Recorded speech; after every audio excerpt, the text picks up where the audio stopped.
কিছুই না, আমরা সুন্দর একটা বাংলাদেশ চাই, বস্তুনিষ্ঠ সাংবাদিকতা চাই, অনেস্ট সাংবাদিকদেরকে চাই, সবকিছু অনেস্ট চাই, সিন্ডিকেটগুলো ভেঙে দিতে চাই। আমরা সুন্দর একটা দেশ চাই, সবাই গান গাবো, কাজ করব, আমরা এগিয়ে যাব, সেরকম একটা দেশ চাই। এটার জন্যই আমাদের এই যুদ্ধটা, যে বাচ্চাগুলো আমাদেরকে শুরু করে দিয়েছে, সেই শুরুর প্রতি সম্মান রেখে আমরা যেন সবাই সৎ থাকি, অনেস্ট থাকি, এবং ছোট্ট একটা দেশ, অল্প কিছু মানুষ নিজেদের মধ্যে নিজেদের ভালোবাসা তৈরি করে সততার সঙ্গে থাকি আর কি। সততার কোনো বিকল্প নেই প্রত্যেকটা প্রফেশনে, প্রত্যেকটা পেশায়, প্রত্যেকটা মানুষের জন্য। এখন এটা আমাদের জন্য জরুরি হয়ে গেছে। বাংলাদেশ তো একটা সুশৃঙ্খল বাংলাদেশ চাই, দুর্নীতি মুক্ত।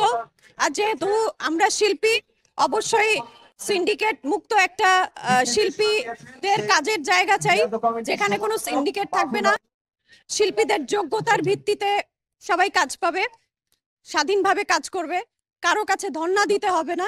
এই সমাবেশটা আসলে একাত্মতা, এই যে আন্দোলন, এই যে শত মানুষের রক্ত গেল, যে বিজয় অর্জিত হলো, এবং আমি মনে করি এটা গণতন্ত্রের পথে আমাদের নতুন একটা ভাবনার জন্ম দিয়েছে। এবং আমাদের যে আশা আকাঙ্ক্ষার প্রতিফলন যদি এই প্রক্রিয়ার মধ্যে দিয়ে হয়, তাহলে বাংলাদেশের উন্নতি আর কি। সহিংসতা এগুলো কমে যাবে, বন্ধ হয়ে যাবে, আমরা সবাই যদি ইচ্ছা করি বন্ধ হয়ে যাবে, এবং আমরা চাই এগুলো বন্ধ হোক, এবং সহিংসতা এগুলো থাকবে না। আমরা নতুন করে সুন্দর দেশটাকে পাবো, এবং পেয়েছি, পাচ্ছি, এবং অবশ্যই আপনাদের সবার সঙ্গে আমরা একসঙ্গে দেশটাকে সুন্দর করে দিয়ে যাবো। কারণ আমরা তো আর বেশি দিন নাই, নতুন প্রজন্মের জন্য আমাদের দেশটাকে সুন্দর করতে হবে ভাইয়া। সিন্ডিকেট সব জায়গায়, আপনি যেভাবে সাংবাদিকতা সিন্ডিকেট ভেঙে দিতে যাচ্ছেন, আমরাও সঙ্গীতের সিন্ডিকেট ভেঙে দিতে চাই, খাবার দাবারের সিন্ডিকেট ভেঙে দিতে চাই, যোগাযোগের সব যত নেগেটিভ সিন্ডিকেট আছে সবই ভেঙে দেওয়া আছে।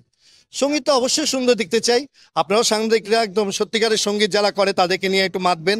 হ্যাঁ, আজে বাজে অশালীন সস্তার বিষয় নিয়ে আপনারা মাজবেন না, আপনারা উপস্থাপন করবেন না, তাহলে জিনিসটা সুন্দর হয়ে যাবে।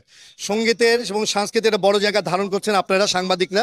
আপনারা যদি সুন্দর করতে চান সুন্দর করবেন, আপনারা যদি এটাকে সস্তা করে ফেলতে চান আপনারা সস্তা করবেন, এটা আপনাদের ব্যাপার। সহিংসতার বিরুদ্ধে একটা জিরো টলারেন্স একটা সময় শব্দ শুনতাম না আমরা, জিরো টলারেন্স হওয়া উচিত সহিংসতার বিরুদ্ধে। এবং আরেকটা জিনিস, সবাইকে বিচারের আওতায় আনা উচিত যারা, কারণ এখন চাইলেই ফেসবুকের কল্যাণে হোক বা যে কোনো কারণে হোক, যে দুর্বৃত্ত সেও তার ছবি আপলোড করেছে, তাকে দেখিয়েছে যে আমি এটা লুট করেছি, আমি এটা চুরি করেছি, অথবা আমি এই ভাঙচুরটা করছি, এমনকি কবর ভাঙা পর্যন্ত।